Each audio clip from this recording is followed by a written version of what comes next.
Përshëndetje doktoresha, faleminderit që pranuat ftesën. Faleminderit juve që më jepni mundësinë nëpërmjet ekranit tuaj të flasim për një temë kaq të rëndësishme siç janë infeksionet seksualisht të transmetuara. Atëherë, duke parë rritjen e rasteve me HIV në Elbasan kohët e fundit, sa shqetësuese është situata dhe apo ndodhe një taj gjë dhe me sëmundje të tjera seksualisht të transmetueshme? Atëherë, të shpjegoj vetëm pak minuta çfarë janë sëmundjet seksualisht të transmetueshme që ta dëgjojnë të gjithë ata që kanë ndjekin. Po. Sëmundjet seksualisht të transmetueshme janë infeksione të aparatit riproduktiv, të cilët shkaku i të cilëve janë raportet seksuale. Transmetohen nëpërmjet raporteve seksuale. Sigurisht që vagina e gruas nuk është e pastër, në të ka koke, rriten bakterie, rriten përpuda, rriten dhe bakterie të cilat rriten në praninë të oksigjenit ose jo në praninë të oksigjenit. Po gjithashtu nëpërmjet raporteve seksuale mund të merren edhe disa viruse të ndryshme, siç është human papilloma virus, që shkakton dhe jep një rrezik të madh për kancer në qatë të mitrës apo kancer në kokën dhe lëkurën e penisit tek meshkujt, dhe gjithashtu edhe HIV-si, i cili mund të transmetohet edhe me raporte seksuale, por kryesisht transmetohet nëpërmjet gjakut. Megjithatë, nëpërmjet transfuzionit të gjakut. Unë do të kisha dëshirë të flisnja në lidhje me një studim të Institutit të Shëndetit Publik, i cili tregon që kemi një rritje të infeksioneve nga human papilloma virus, i cili tek kryesisht në moshat e reja. Kjo për arsye sepse është ulur mosha e raporteve seksuale dhe fillimit e raporteve seksuale tek të rinj. Vajzat, raportet seksuale i fillojnë që në moshën 13 vjeçare, kjo sipas studimeve të Institutit të Shëndetit Publik. Atëherë bëj një pyetje, kjo vajzë 13 vjeçare di të mbrojë veten e saj? Sigurisht një nga shkaqet e rritjes jo vetëm të infeksioneve nga papilloma virus, por edhe të HIV-sit, mund të jenë edhe kjo raporti i pambrojtur seksual.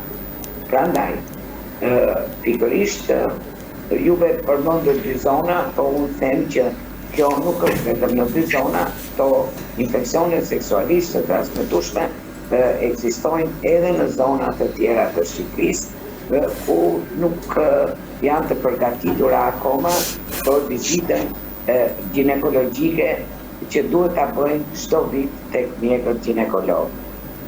Desha të theksonja diçka. Infeksionet seksualisht të transmetueshme kanë disa shenja të përgjithshme. Kanë shtim të rrjedhjeve vaginale.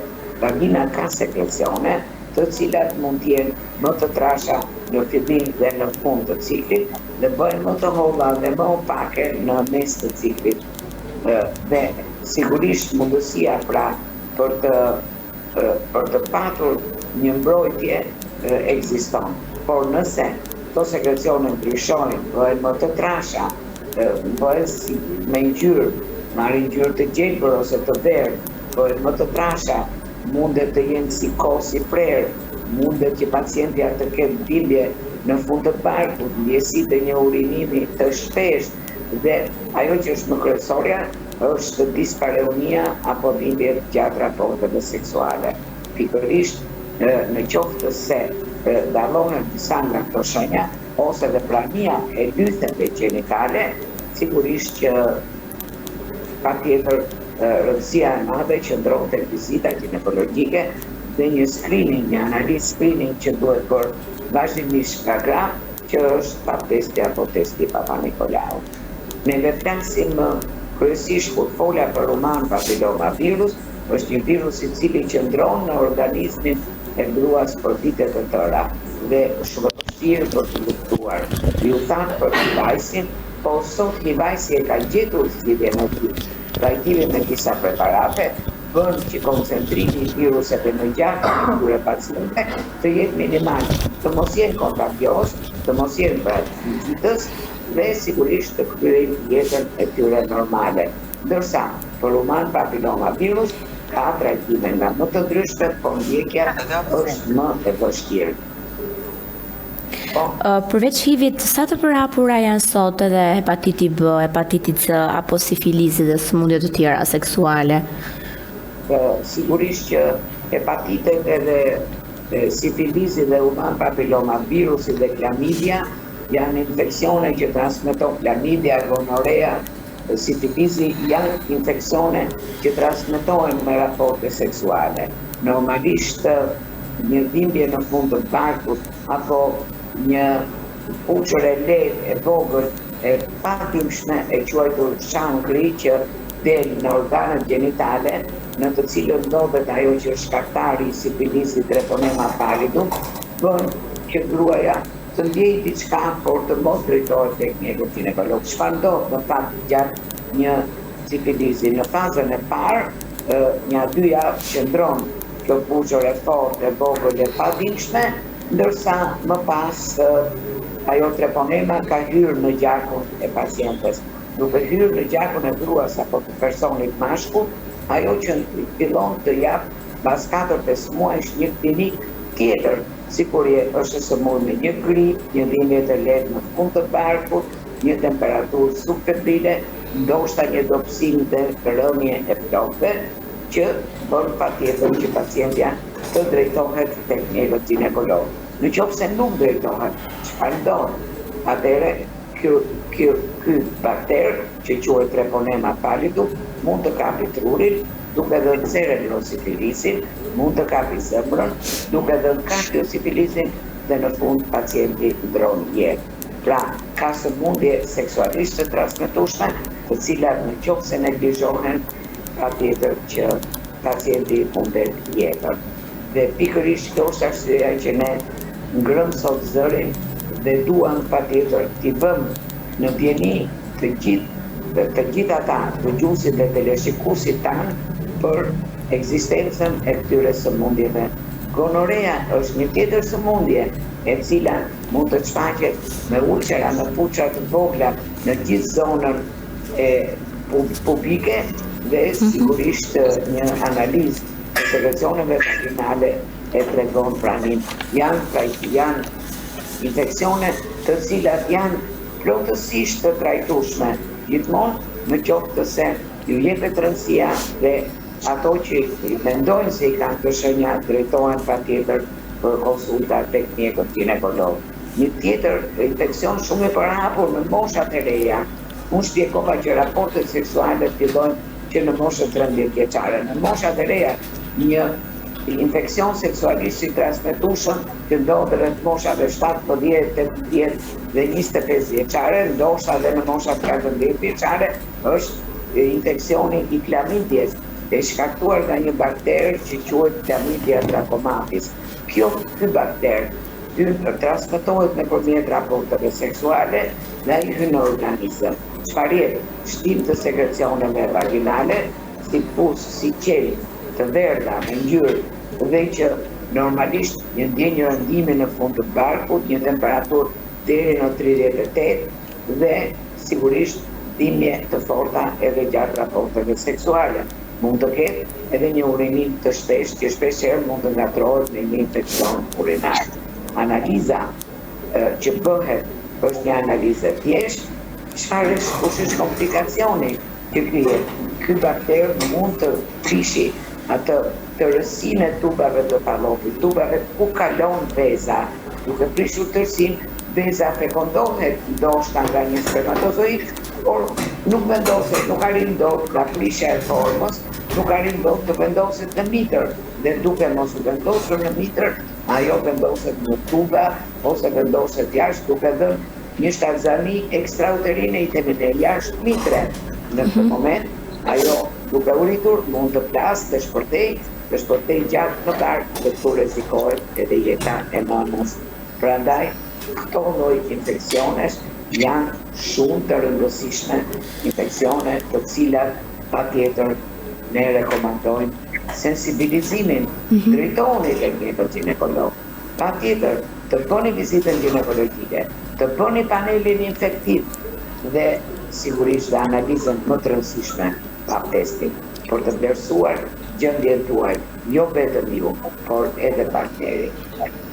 Jo përmendet pak doktoresha për sëmundjet që janë duke transmetohen për shkak të sëmundjeve seksuale me anë të kontaktit seksual, ama a ka rrugë të tjera që mund të merren këto sëmundje? Patjetër jo vetëm nëpërmjet raporteve seksuale, mund të transmetohen nëpërmjet raporteve orale, raporteve anale, ndërsa mund të transmetohen edhe nëpërmjet gjakut, që është lutaci. Ka pra dhe rrugë të tjera, dhe është e drejta e çdo njeriu që raporte seksuale ta kryejë ashtu siç dëshiron, por gjithmonë duke u mbrojtur. Mbrojtja kryesore kundrejt këtyre sëmundjeve seksualisht të transmetueshme është përdorimi i prezervativit apo i kondomit, përdorimi i pafriut. Që jo, edhe vajzat e vogla dhe vajzat e reja nuk ka arsye përse të mos e përdorin. Ai do t'i mbrojë jo vetëm nga një sëmundje seksualisht e transmetueshme, por dhe nga një shkallëzimi e patëshkuar. Cilat janë simptomat më të zakonshme që mund të kuptojmë që jemi të infektuar me, sepse SIDA dhe HIV për shembull kanë një komplikacion sepse ti nuk e kupton dot direkt. Atëherë, një vajzë ka një periudhë vitare në shfaqjen e vet, që është 3 muaj, dhe nuk e kap dot që në fillim që e ke marrë, por nëpërmjet një anamneze të hollësishme, pra duke pyetur pacientin ose gruan me hollësi se çfarë ai ndjen, si është, a ka bërë ndonjëherë në transfuzion e tjerë, patjetër që mbas 3 muajsh ajo shfaqet, ky virus shfaqet me gjakun e pacientit dhe nëpërmjet një analize të gjakut ai menjëherë mund të detektohet, por 3 muajshi i dritare është gjithmonë shumë i rrezikshëm. Ky bën që dhe raportet seksuale të bëhen të pambrojtura, por megjithatë duhet vlerësuar kryesisht hemotransfuzioni, sepse është shumë herë më i shpesh transmetimi nëpërmjet gjakut sesa nëpërmjet rrugëve vaginale. A ka raste kur nuk japin asnjë shenjë këto sëmundje dhe kjo i bën më të rrezikshme, apo gjithmonë është një simptom që i shoqëron? Ndoshta unë po them që mund të ketë edhe raste asimptomatike pa shenja, por kjo nuk do të thotë pikërisht. Prandaj dhe unë e falenderova ekranin tuaj të sensibilizojmë, që do të thotë çdo grua një herë së paku një herë në vit duhet të drejtohet tek një ginekolog për të bërë vlerësimin, për të bërë një panel infektiv, patjetër për të bërë dhe paktestin. Pikërisht është rruga më e mirë për të mbrojtur. Se paktesti është një këmban alarmi që tregon dhe thotë po afrohet një kancer në qafë të mikrës apo po afrohet një kancer në kokën e penisit. Këmbana e parë e alarmit, kjo nuk do të thotë se ata janë me kancer, por do të thotë që t'i drejtohen patjetër mjekimeve për të patur mundësinë që të kryejnë një jetë sa më normale të tyre. Ka raste ku pacientët mund të drejtohen thjesht me disa kruarje të lehta, kryesisht natën, sekrecione me ngjyrë të gjelbër, ose dhe sekrecione si qumë shqipler. Në këtë rast kemi të bëjmë me 2 infeksione që quhen të transmetueshme seksualisht, siç është infeksioni nga trichomonasi vaginal, trichomonas vaginalis është një parazit i cili futet në ngjyrë të gjelbër me një bisht, ai lëvish me pseudopode, me pseudokëmbë dhe në mikroskop duket shumë i bukur, por ai jep një në fund të barkut, jep një pamundësi, një diskomfort të gruaja, kruarje kryesisht natën dhe gjithashtu edhe raporte seksuale të tyshme. Të njëjta shenja mund të ketë dhe mashkulli, por mashkulli mund të jetë edhe vetëm portator. Dua të theksoj që trajtimi për të gjitha infeksionet seksualisht të transmetueshme bëhet në çift. Pra, si për partneren, ashtu edhe për partnerit. A janë të kurueshme këto sëmundje dhe cilat prej tyre janë vetëm të parandalueshme por jo të kurueshme? Të gjitha këto sëmundje, një pjesë e mirë e këtyre sëmundjeve janë të trajtueshme totalisht, plotësisht, por transmetimet virale patjetër që kanë problematika të tyre. Një ndjekje e mirë që ti mbash në një koncentrim të ulët 9-50 kopjo për mililitër viruset, tregon që ato mund të jetojnë jetën e tyre normalisht, pa qenë kontagios, pa qenë ngjitës për personat e tjerë. A mund të bëjnë fëmijë këta persona? Atëre, po, do t'ju tregoj një rast shumë interesant, ndoshta mund t'ju gjatet pak minutazhi, më vjen një çift në klinik, ai djali ishte HIV pozitiv. E shoqja nuk ishte HIV pozitiv. Megjithatë, me të drejtën e tyre ata kërkonin një fëmijë. Atëre si duhet të veprojnë? Patjetër që duke pyetur edhe miqtë e mi të jashtëvendit e tjerë, morëm një informacion shumë të rëndësishëm që thoshte nëse ulet 9-50 kopjo për mililitër numri i viruseve, atëherë ato mund të kryeni një kontakt normal pa e kontaminuar atë vajzën. Dhe kështu ndodhi me një stimulacion të thjeshtë në ditët e ovulacionit, ai e uli nëpërmjet trajtimit atë numrin e viruseve për mililitër dhe sigurisht që ajo ishte djeli shtatzan, lindi një fëmijë shumë të bukur dhe patjetër që vetë sot është HIV negativ. Kështu që ka raste shumë të bukura të cilat vërtet të emocionojnë. Nuk e harroj dhe i përshëndes nëpërmjet ekranit çiftin nga Kushkuria. Atëherë, edhe rastet e fundit, përveç rasteve në Elbasan, janë shtuar edhe rastet në Burg, ku avokati Sajmir Visha i ka ngritur alarmin se rastet me HIV janë shtuar edhe në Burg. Si ka mundësi dhe pse vjen kjo? Normalisht, raporte seksuale të pandozura dhe në Burg ndodhin. Kështu që patjetër që mund të ketë një numër, nuk e di sa mund të jetë, do më thënë sa është rritur, nuk e kam informacionin, por që raportet seksuale të kryera atje pa mbrojtje, patjetër që gjithmonë bëjmë që të transmetohet virusi. Atje dhe sigurisht që mund të ndodhi dhe ka ndodhur. Megjithatë, neve duhet të bazojmë gjithmonë tek studimet që kryen Instituti Shëndetit Publik. Nëse Instituti Shëndetit Publik do të raportojë këtë pjesë, atëherë sigurisht që duhen të thuar gjërat dhe patjetër duhen sensibilizuar.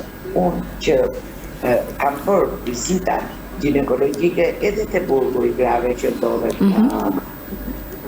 në Pogrades, por sigurisht që atje nuk më ka rezultuar, se kemi bërë dhe disa analiza, nuk më ka rezultuar HIV pozitiv. Por edhe mund të ketë së paku për ato persona që unë kam vizituar. Doktoresha, Vizita dhe analizat ja kemi për falas, patjetër, dhe sigurisht ato kanë marrë dhe dhuratat e tyre nga firmat farmaceutike. Për ta përmbyllur gjitha këto sëmundje, ne mund bashkëjetojmë pra me një person që ka këto sëmundje pa kryer kontakte seksuale, po përdorimi i tualeteve. Se pa kryer, duke kryer raporte seksuale. Jo, edhe të personave që nuk jetë çift, pra është familjar ose një person tjetër nga përdorimi i tualeteve. Absolutisht duhet të dini nga pjata, nga ushqimi në një pjatë, nga prekjet, ato nuk dilet kjo lloj sëmundje, por kjo duhet të keni kujdes nëse ai mund të ketë një gishtë të prerë, një rrjedhje gjaku e tjerë, atëherë duhet të ruani, por ne mund të bashkëtojmë normalisht pa asnjë frikë për këto persona. Shumë faleminderit për intervistën. Nuk kaloj që të denigrohen absolutisht ka shoqëria, përkundrazi, duhet jemi ne që t'i mbrojmë dhe të mbrojmë dhe vete.